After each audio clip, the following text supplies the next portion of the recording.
Guys, two of the successful applicants ang susunduin natin ngayon from Philippines sa United Arab Emirates. Aba or Albabalabiyad na nag-process ng documents nila para ma-approve ang job order and recruitment agreement. And using our agency or licensed recruitment agency in the Philippines, nakarating sila dito. So tanungin natin kung ano ba yung mga pinagdaanan nila na proseso kung paano pumunta dito sa United Arab Emirates. At ihatid natin sila ngayon sa employer nila para makita natin kung ano nga ba ang magiging trabaho nila. So let's go!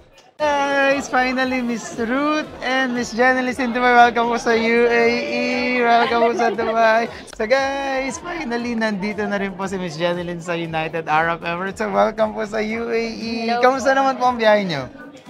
Okay naman po. Nakakahilo lang kasi first time ko. So first time nyo pong sumakay ng eroplano? Opo. Wow! So guys, si Miss Jeneline is produkto ng ABA or Albabalabiyad na kung saan pinrocess natin yung job order na employer nila and with the recruitment agreement sa Pilipinas, nakarating siya dito. So, paano nyo po kami nakita muna? Ano po? Sa Facebook. Sa Facebook lang po. Opo.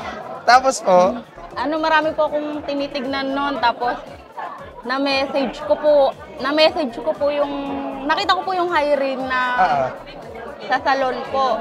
Tapos yun, nag-message po ako. Tapos nag-reply nga po si Ma'am Marlene. Tapos, yun na po. Tapos, parang ano naman po, parang may doubt ako nung una kasi. Normal po yan? Opo. Parang, ay, baka hindi din totoo to. So, hinayaan ko po. Pero, nung ano po, nakausap ko si Ma'am Marlene hanggang sa sinabi nga po, may pera daw po na ganito. Tapos sabi ko po, ay, hinayaan ko na po kasi wala naman ako noon. Tapos, ano po, siguro nakalipas po yung 1 week. Gabi po nun, kaka-out ko ng trabaho. Tapos sabi ko, syempre po, nagpe-pray ako noon na sabi ko, Lord, bigyan mo naman ako ng sign kasi ang dami kong pinagtanungan. Ano ba yung, kung saan ba ako pupunta? Okay. Tapos, nung gabi yun po, may tawag po ng tawag. So, sino tumatawag? Tapos, nung ano po, sinagot ko na.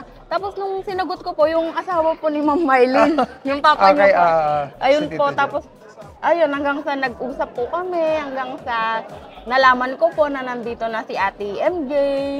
So may kaibigan din po pala kayo na una na dito? Hindi po. Kumbaga parang nalaman ko lang po na, may patotoo pala na meron na palang nandito. Wow. Hanggang sa nanood na po ako ng vlog mo. Tapos yung asawa ko noon, ayaw niya din. Hanggang sa sinabi ko na, panoorin mo yung vlog ni Sir Well kasi totoo yun. Nandun na yung dalawa na una na. Sabi ko.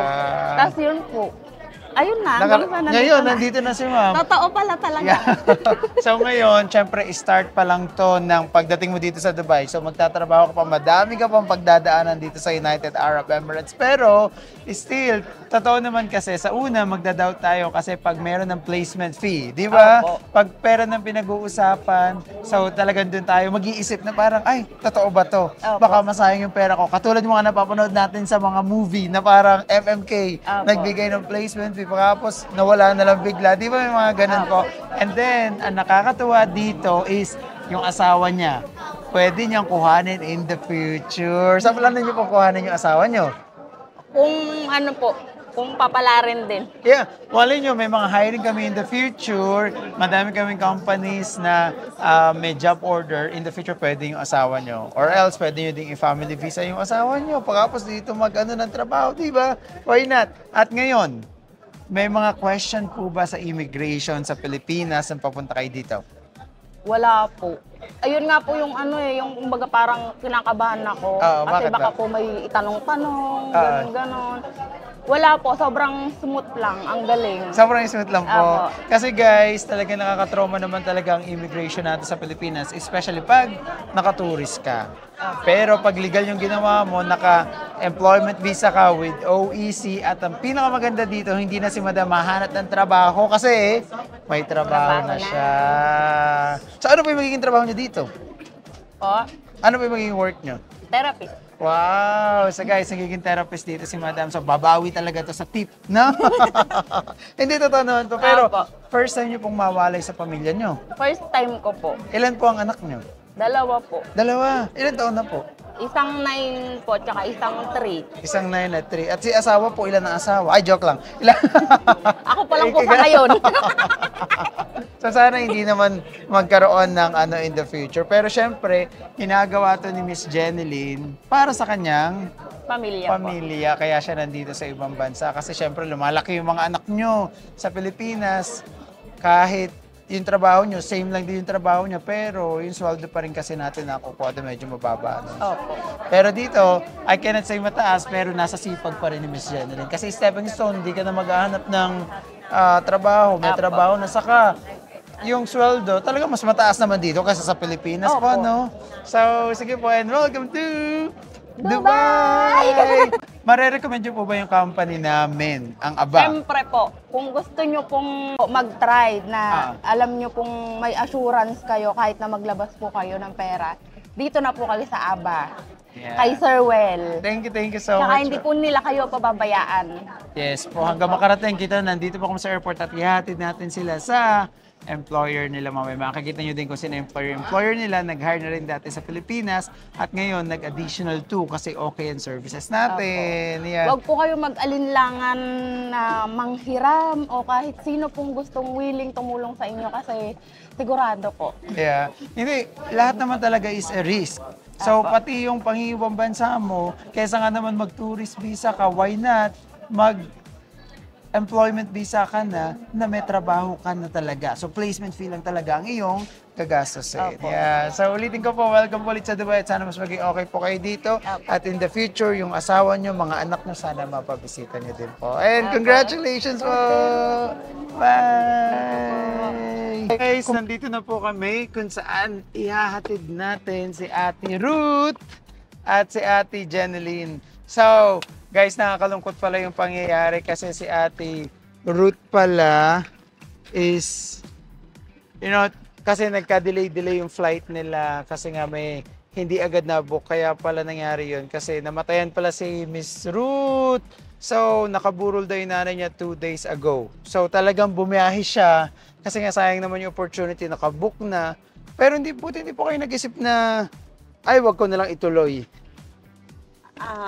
Wala po. Kasi nauna naman kasi talaga tong process na to. At saka alam na po ni Mudra, alam ni mama ko. Oo, saka para sa future nyo din po talaga, no? So, Para kamusta, po sa future. kamusta naman po ang weather dito sa Dubai? Tatanggalin ko na po yung suot ko kasi mainit. Mainit po talaga, no, Miss Jenny? Sige. May expiration na nga yung kilikili. Sige po. Liga na po. So, puntahan natin doon sa kanila kung saan sila magtatrabaho. Pero, guys, ano pala dito?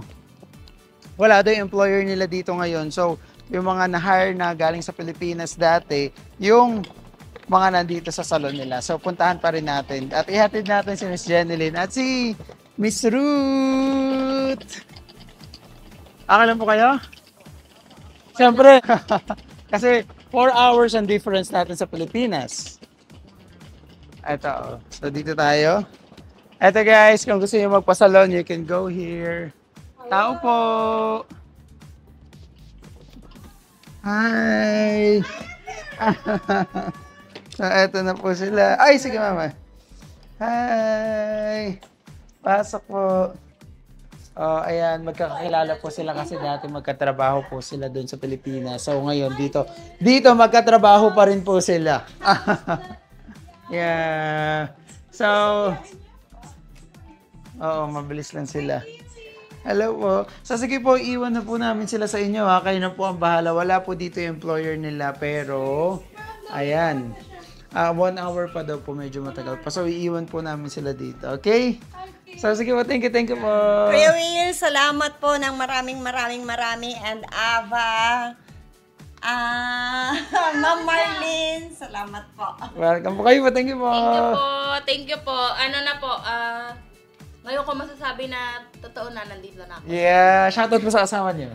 Shout out! Lakay! Allah! Shout out. Ay, shout out ako kay Big Boss ko. Hi, Big Boss. Mwah. Ano po, sa lahat po ng mga tumulong po sa aming mag-asawa para makapunta po ako dito.